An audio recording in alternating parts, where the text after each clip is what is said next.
you have to first capture their imagination. You're not going to capture anyone's imagination with a sales presentation. Sorry, I'm a great salesperson, and I don't capture imaginations with sales presentations.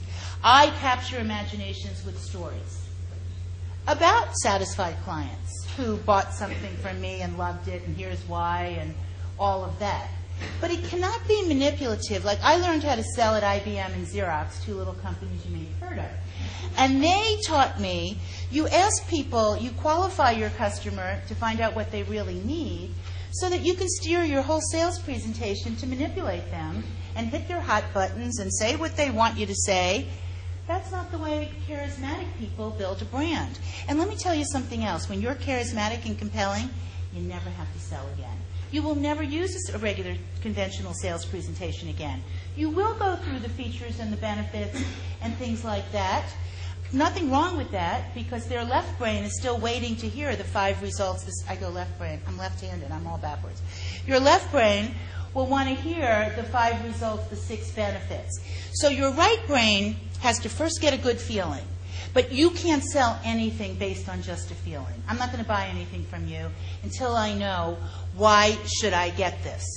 What are the 5 results? What are the 6 benefits? So for a marketing message to work, it has to be a seamless meshing of right and left brain wording. So, perfect example. Picture's worth 1,000 words.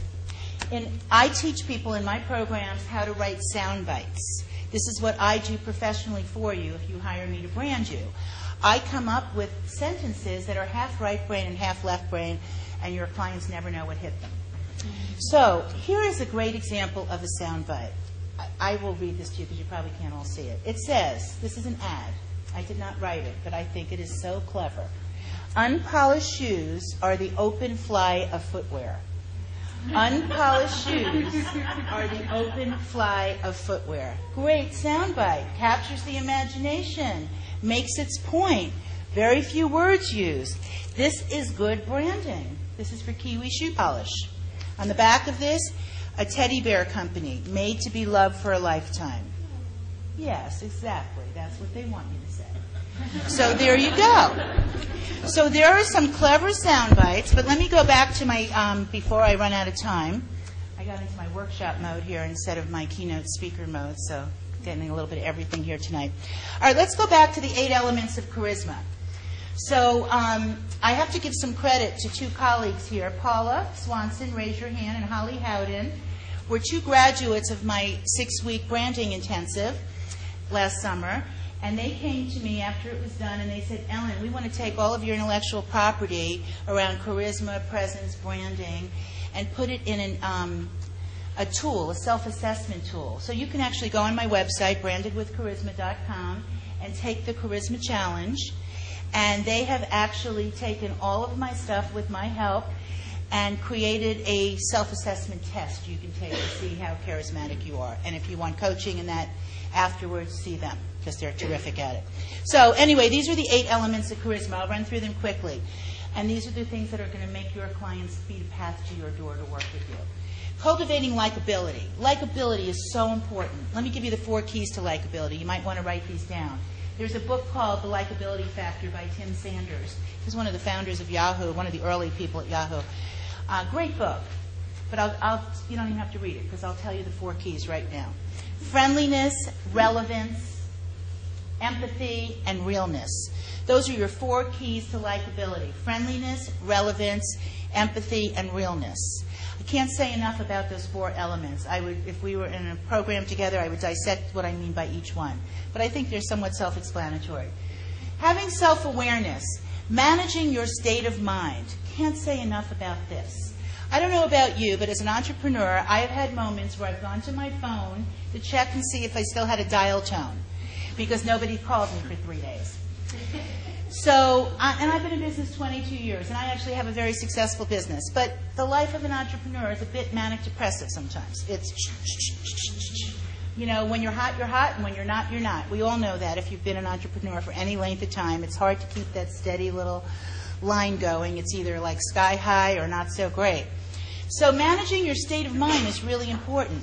Back in the day, before I knew how to manage my own state of mind, when I was really getting scared that I had no business and my phone hadn't rung for 3 days, guess what I would do? What do you think? Dial for dollars. I'd get on the phone and go, what do you mean you don't want to work with me? What do you mean you don't need a brand? What do you mean your marketing materials are fine? What do you mean you don't want to come to my workshop? Blah, blah, blah, blah, blah. I didn't quite do it that way. But my point is that fear and that scarcity consciousness would cause me to think, oh my God, I better start working. Well, guess what I do now that I know how to manage my state of mind? Yes, I go to Stinson Beach with my black lab Lily, if the weather's permitting, and I love doing that. I have to be out in nature with my dog, and the world is wonderful. And guess what happens when I come home a lot of the time?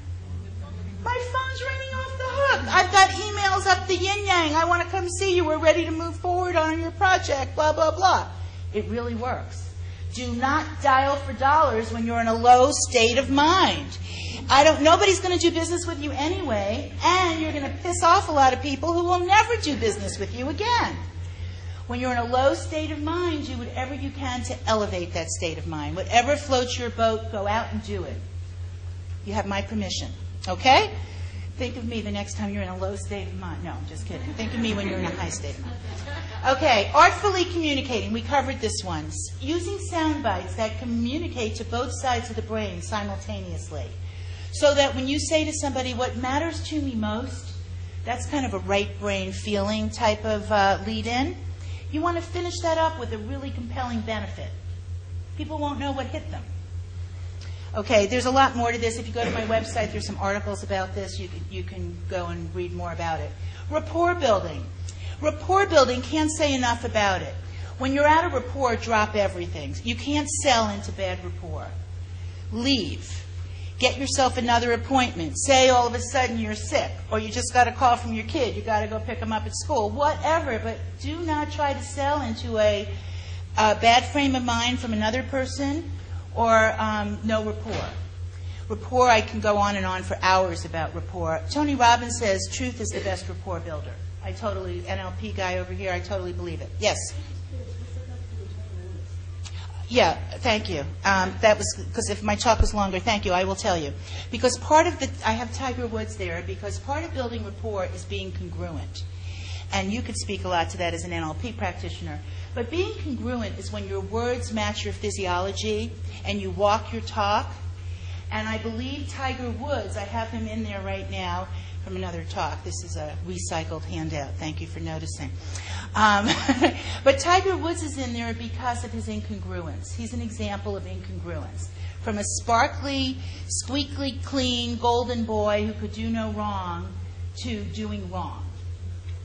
Okay, so it's that incongruence in the Tiger Woods brand right now that we're not sure where that's all going to land. So believe it or not, you have incongruence in your own brands. And that's why I put that up there. I didn't mean for the Tiger Woods to confuse you. But so many of you, now this is going to be harsh, but I can be harsh as a native New Yorker. Some of you do not have all the business you want, and it's because of you. Because you don't realize the impact you have on your market. I'm very conscious of impact, and not always, because I can also miss the boat on this one too. We can all learn a lot about this.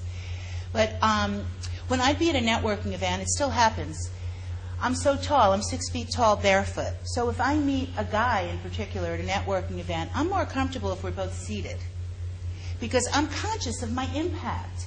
I don't want to tower over. I tower over everybody. But I don't want to particularly tower over somebody I want to feel comfortable about working with me, because just my stature is going to make them uncomfortable even before I open my mouth. So that's one example of me managing my impact. I also can sometimes talk too much. I know you can't believe that. But sometimes I just say too much, and I don't know when to shut up. And it's not only TMI, too much information, it's TME, too much Ellen. And I need to manage how much Ellen you get in every interaction. Okay, I think some of you probably need to do your own TM, and you fill in the first letter of your name.